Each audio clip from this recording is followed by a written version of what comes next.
इस जीवन की यही है कहानी, आनी जानी ये दुनिया,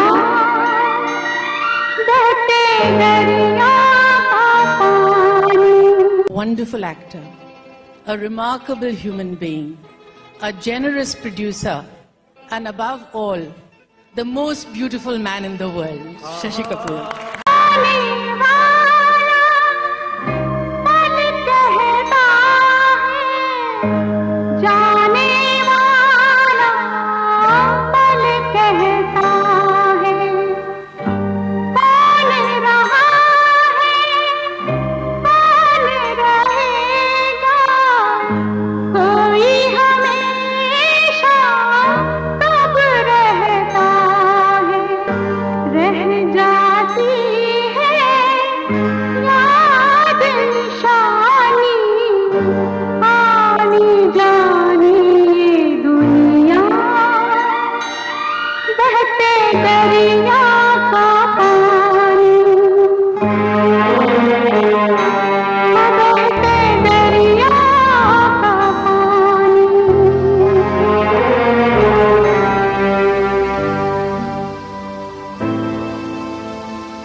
बॉलीवुड के लेजेंड कहे जाने वाले शशि कपूर साल 2017 में लंबी बीमारी के बाद उनकी डेथ हो गई।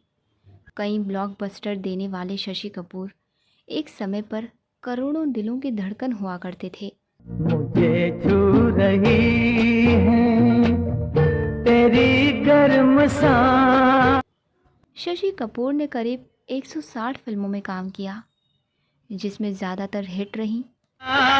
यारा ये बोले जोगी का एक तारा हो। साल 2011 में उनको भारत सरकार ने पद्म भूषण पुरस्कार से सम्मानित किया था। साल 2015 में उनको 2014 के दादा साहेब फाल्के पुरस्कार से सम्मानित किया गया था। लड़की तुम्हारी कंवारी रह जाती, लड़की तुम्हारी। लेकिन क्या आप जानते हैं कि करियर के शुरू होने के कुछ समय बाद शशि कपूर के पास अपनी ज़रूरत पूरी करने के लिए भी पैसे नहीं थे। आइए बात करते हैं कि आखिर क्या हुआ था। काले पत्थर की कसम, जब तलक दम में है दम, हम ये देखेंगे रस्में पुरानी। शशि कपूर के बचपन का नाम बलवीर राज कपूर था। वो राज कपूर और शमी कपूर के सबसे छोटे भाई थे। इंडस्ट्री में आने से पहले शशि कपूर अपने पिता यानी पृथ्वीराज कपूर के नाटकों में एक्टिंग किया करते थे। फिल्मों में उन्होंने 40 के दशक में एंट्री की थी। एक चाइल्ड आर्टिस्ट के तौर पर शशि कपूर ने कई फिल्मों में काम किया। बाद में उन्होंने कुछ फिल्मों में बतौर असिस्टेंट डायरेक्टर भी काम किया। इनमें पोस्ट बॉक्स 999, गेस्ट हाउस, दुल्हा दुल्हन और श्रीमान सत्यवादी जैसी फिल्में शामिल हैं। शशि कपूर ने बॉलीवुड के अलावा इंग्लिश फिल्मों में भी काम किया था। फिल्मी करियर के अलावा शशि कपूर अपनी निजी ज़िंदगी को लेकर भी चर्चा में रहे। वो कभी कसमें न तोड़े, उसे जीते जी न छोड़े, जो हो यार अपना। दरअसल एक बार शशि कपूर ने अपने एक इंटरव्यू में बताया था कि एक बार उन्होंने घर वालों को खुदकुशी की धमकी दे दी थी और सुसाइड नोट भी लिखकर भेज दिया था। साल 1995 में एक इंटरव्यू में शशि कपूर ने बताया था कि जब वो स्कूल में पढ़ते थे तो उन्होंने अपनी माँ को धमकी दे दी थी कि वो सुसाइड कर लेंगे। इसकी वजह बताते हुए उन्होंने कहा था, मैट्रिक मेरे जो नंबर आए थे मैं उनसे खुश नहीं था। एक रास्ता है जिंदगी जो थम गए तो कुछ। मैं एकदम रोने वाला था। वो मुझे माथेरान हॉलिडे पर लेकर गए। फिर मुझे बार्न स्कूल देवलाली भेज दिया गया। यम्मा यम्मा यम्मा यम्मा ये खूबसूरत समा। वहाँ शमी जी मुझे छोड़ने आए थे। उसके बाद मैंने सुसाइड नोट भेजा। उसमें लिखा था कि खाना अच्छा नहीं है, मुझे यहाँ बिल्कुल भी अच्छा नहीं लग रहा। अगर आपने मुझे यहाँ से बाहर नहीं निकाला तो मैं सुसाइड कर लूँगा। वो आगे कहते हैं, चले थे साथ मिलके चलेंगे साथ मिलकर। मम्मी ने फिर शमी जी से मुझे वापस लाने को कहा। खाना अच्छा होना चाहिए। शमी जी मेरे साथ बेहद नरमी से पेश आते थे। शशि कपूर ने दोस्तों 1987 तक फिल्मों में काम किया। ये समा समा है दीदार का किसी हालांकि 80 के दशक में वो बेहद कम फिल्में करने लगे थे। शशि कपूर को बाद में फिल्म अजूबा से डायरेक्टर के तौर पर डेब्यू किया था। इस फिल्म के लिए उन्होंने अमिताभ बच्चन से रिक्वेस्ट की थी। अमिताभ बच्चन दोस्ती के नाते इस फिल्म में काम करने के लिए मान गए। अरे ताजुब है तूने प्यार नहीं किया, नहीं और कभी दिल नहीं दिया, नहीं। जबकि अमिताभ बच्चन उस समय कोई फिल्म साइन नहीं कर रहे थे। लेकिन अजूबा बुरी तरह फ्लॉप हो गई। फिल्म को बनाने में शशि कपूर ने खूब पैसा बहाया था। शशि कपूर ने 60 के दशक में डेब्यू किया था, जो सक्सेसफुल रहा।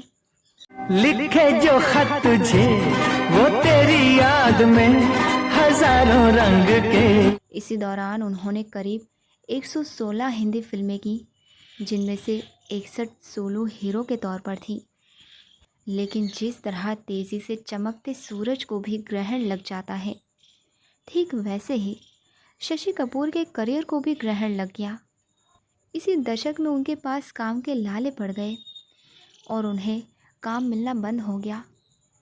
काम ना होने की वजह से शशि कपूर मायूस हो गए, लेकिन घर को चलाना ही था। मोहब्बत बड़े काम की चीज है, काम की चीज है। कुछ ना कुछ काम तो करना ही था और उसके लिए पैसों की ज़रूरत थी। मजबूरन शशि कपूर को अपनी स्पोर्ट्स कार बेचनी पड़ी। पति का सहारा बनने और घर परिवार को संभालने के लिए उनकी पत्नी जेनिफर कैंडल को सामान बेचना पड़ा। और इसका जिक्र उनके बेटे कुणाल ने अपने एक इंटरव्यू में भी किया था। जब आती होगी याद मेरी, जब आती होगी। कुणाल ने बताया था कि पिताजी ने स्पोर्ट्स कार बेच दी थी। हमारे पास पैसे नहीं थे तो इसीलिए माँ ने सामान बेचना शुरू कर दिया। और फिर 70 के दशक में शशि कपूर एक ऐसा सितारा बनकर चमके जिसकी चमक के आगे बाकी सितारे भी फीके लगने लगे। 1958 में शशि कपूर और जेनिफर की शादी हुई थी। हालांकि कपूर ख़ानदान अपने लिए विदेशी बहू को लेकर बहुत सहज नहीं हो पाया था, पर शशि कपूर ने सबको मना लिया था। ऐ यार सुन यारी तेरी मुझे। 1 साल के अंदर उनके बेटे कुणाल का जन्म हुआ था। शशि कपूर आर्थिक दिक्कतों और स्वागत्यग्रस्त समस्याओं के चलते पृथ्वी थिएटर को बंद करने का फैसला कर लिया था उन्होंने। लेकिन जेनिफर ने शशि कपूर को इस कदर प्यार दिया कि उनके मरने के बाद भी शशि कपूर इस प्यार से बाहर नहीं निकल पाए। सांसों में तेरी खुशबू मेरे, खुशबू मेरे। बेखुदी में सनम उठ गए जो कदम आ गए। दरअसल 1982 में दोस्तों जेनिफर कैंसर की चपेट में आ गई। शशि कपूर ने मुंबई से लेकर लंदन तक के डॉक्टरों से उनका इलाज करवाया, पर आखिर 7 सितंबर 1984 को जेनिफर की डेथ हो गई। इसके साथ ही शशि कपूर की दुनिया में एक ऐसा सूनापन आ गया जो कभी नहीं भरा। पत्नी के जाने के गम में वो घंटों तक अकेले बैठकर रोते। 4 दिसंबर 2017 तक, अपनी मौत के समय तक शशि कपूर जेनिफर की यादों के साथ जीवित रहे। दरअसल शशि कपूर तब पिछले 15 सालों से काफ़ी बीमार चल रहे थे। इसी के चलते वो लंबे समय से व्हीलचेयर पर थे। यहाँ तक कि अपनी दिनचर्या के निजी कार्यों के लिए भी उन्हें अक्सर दूसरों पर निर्भर रहना पड़ता था। लेकिन इस सब के बावजूद शशि कपूर अपने समय के पूरे पाबंद थे और उनकी दिनचर्या बीमारी की गंभीर अवस्था में भी एकदम सधी हुई थी। किसी ने इंटरव्यू के दौरान शशि कपूर के बारे में बताया था कि पिछले करीब 40 सालों में इस दिलकश अभिनेता और खूबसूरत इंसान, उन्होंने कई बार शशि कपूर का इंटरव्यू किया था। यूं रूठो ना हसीना, मेरी जान पे बन जाएगी। वो बताते हैं, यहाँ तक अभी भी जब वो पिछले कुछ सालों से बीमारी से जूझते हुए कभी घर और कभी अस्पताल के लगातार चक्कर लगाते रहे थे, तब भी मुझे उनसे कई बार फ़ोन पर बातचीत करने का सौभाग्य मिला। हालांकि वो मुश्किल से रुक रुक कर धीमे स्वर में कुछ ही शब्द बोल पाते थे, लेकिन उनकी आत्मीयता उन 2-4 शब्दों में भी साफ झलकती थी। उनके जन्मदिन 18 मार्च पर तो मैं उन्हें बराबर फ़ोन पर बधाई देता था। यहाँ तक जब उन्हें 2015 में देश में सिनेमा का सर्वोच्च सम्मान दादा साहेब फाल्के मिलने की जैसे ही घोषणा हुई, वैसे ही मैंने उन्हें इसके लिए भी उन्हें तुरंत फ़ोन पर बधाई दी। वादा करो नहीं छोड़ोगे तुम मेरा साथ। तो वो काफ़ी प्रसन्न हुए। शशि कपूर के साथ उनके परिवार के किसी सदस्य या उनकी देखरेख करने वाले किसी व्यक्ति से मेरी बातचीत होती तो मुझे ये जान आश्चर्य होता कि शशि कपूर पिछले लंबे अरसे से चल फिरने और ज़्यादा बात ना कर पाने में असमर्थ होते हुए भी सुबह तड़के करीब 4 बजे उठ जाते थे। उनके सहायक उन्हें प्रातः के आवश्यक कार्यों से निवृत्त करा के उन्हें तैयार करने तक मैं अपना पूरा योगदान देते थे। थोड़ा रुक जाएगी तो तेरा क्या जाएगा, नैन भर के देख लेंगे चैन आ जा। उसके बाद शशि कपूर सुबह का नाश्ता करने के लिए अपने बेडरूम से बाहर के कमरे में आ जाते थे। उसके बाद वो फिर थोड़ी देर आराम करके दोपहर 12 बजे के करीब ही अपना लंच कर लेते थे और कुछ देर कभी किसी से बात करने या टीवी के सामने बैठने के बाद वो फिर से अपने बेडरूम में सोने के लिए चले जाते थे। उसके बाद शशि कपूर शाम को करीब 5 बजे उठकर अपने ड्राइंग रूम में आ जाते थे। तब वो शाम की चाय और बिस्किट आदि लेने के बाद बाहर ही रहते थे। ओ दिल पर जानिए तेरे हैं हम तेरे। और 8 से 8:30 बजे के बीच वो रात का भोजन ले कुछ देर बाद फिर सोने के लिए चले जाते थे। सुबह या शाम के समय में ही ज़रूरत पड़ने पर डॉक्टर उन्हें देखते थे। तबीयत के हिसाब से डॉक्टर्स उनकी दवाइयाँ और खान पान निर्धारित करते थे। पृथ्वी थिएटर जाने के लिए बेचैन रहते थे।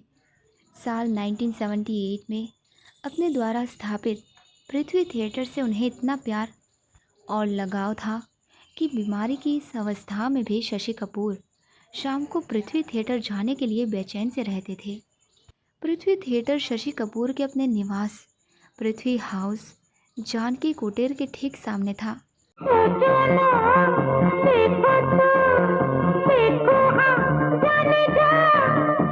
वो स्वयं इस बिल्डिंग के 7वें तल पर रहते थे, जबकि उनके बड़े बेटे कुणाल कपूर भी इसी बिल्डिंग के नीचे के तल पर रहते थे। हालांकि शशि कपूर के डॉक्टर्स उन्हें घर से नीचे पृथ्वी थिएटर जाने की अनुमति तभी देते थे जब उनकी तबीयत थोड़ी बेहतर होती थी। तबीयत बेहतर होने पर वो शाम को 6 बजे के करीब अपनी व्हीलचेयर पर ही कुछ देर पृथ्वी थिएटर जाकर बैठ जाते थे और वहाँ की चहल पहल देख उन्हें सुकून मिलता था। जवान जान मन हसीना दिलरुबा मिले तो दिल जवां निसार हो गए। तेरा नाम है चांदनी पे तेरा नाम चकोर के छुप छुप चोरी चोरी। हाय हाय। असल में पृथ्वी थिएटर में मानो शशि कपूर की आत्मा बसती थी। पृथ्वी थिएटर ही वही नाम था दोस्तों, जिसकी छत्र छाया में बैठ उन्होंने अभिनय सीखा था। जब 1940 के दशक में शशि कपूर ने अपने बचपन में पृथ्वी थिएटर के नाटकों में हिस्सा लेना शुरू किया, तब वो थिएटर के एक घुमंतु थिएटर था। कभी किसी शहर तो कभी किसी शहर घूमते हुए पृथ्वी के नाटकों में हिस्सा लेना तब बड़े गर्व की बात मानी जाती थी। लेकिन परिस्थितियां बदली। ज्यों-ज्यों सिनेमा लोकप्रिय होने लगा, थिएटर पीछे छूटने लगा। एक दिन पृथ्वी थिएटर बंद हो गया। शशि कपूर ने अपने एक इंटरव्यू में बताया, जब पिताजी चले गए तो लगा पृथ्वी थिएटर अब फिर शुरू नहीं हो पाएगा। लेकिन तब जेनिफर ने उन्हें संभाल लिया था। लेकिन जब 1984 में जेनिफर की डेथ हुई तो उनके बेटे कुणाल ने उसे संभाल लिया। अब कुणाल नहीं देखेंगे तो कोई और इसे संभाल लेगा, यानी जो काम चलना है उसे कोई ना कोई संभाल ही लेगा। यहाँ ये भी दिलचस्प है दोस्तों कि जब 1990 में कुणाल स्वयं विज्ञापन फिल्मों के काम में व्यस्त हो गए तो शशि कपूर की बेटी संजना ने पृथ्वी थिएटर का काम देखना शुरू कर दिया। साथ ही कुछ दिनों में पृथ्वी थिएटर को सफलता के नए शिखर पर पहुंचा दिया। लेकिन जब संजना शादी करके दिल्ली चली गई तो पृथ्वी की बागडोर फिर से कुणाल ने संभाल ली। अब कुणाल ही इसे देखते हैं। शशि कपूर के दूसरे बेटे करण कपूर तो अधिकतर लंदन में ही रहते हैं। असल में शशि कपूर पृथ्वी थिएटर में अपने पिता पृथ्वीराज कपूर साहब की ही नहीं बल्कि अपनी पत्नी जेनिफर की भी छवि देखते थे। यहाँ तक कि ये भी सच है दोस्तों कि यदि 1978 में शशि कपूर घुमंतु पृथ्वी थिएटर को जुहू की अपनी ज़मीन पर स्थायी थिएटर के रूप में स्थापित नहीं करते तो शायद मुंबई में तो थिएटर अब तक आखिरी सांस ले चुका होता। लेकिन शशि कपूर ने यहाँ पृथ्वी थिएटर की स्थापना करके जहाँ अपने पिता के नाम को जीवित रखा, वहाँ जेनिफर के अधूरे काम को भी पूरा किया, साथ ही थिएटर को भी बचा लिया।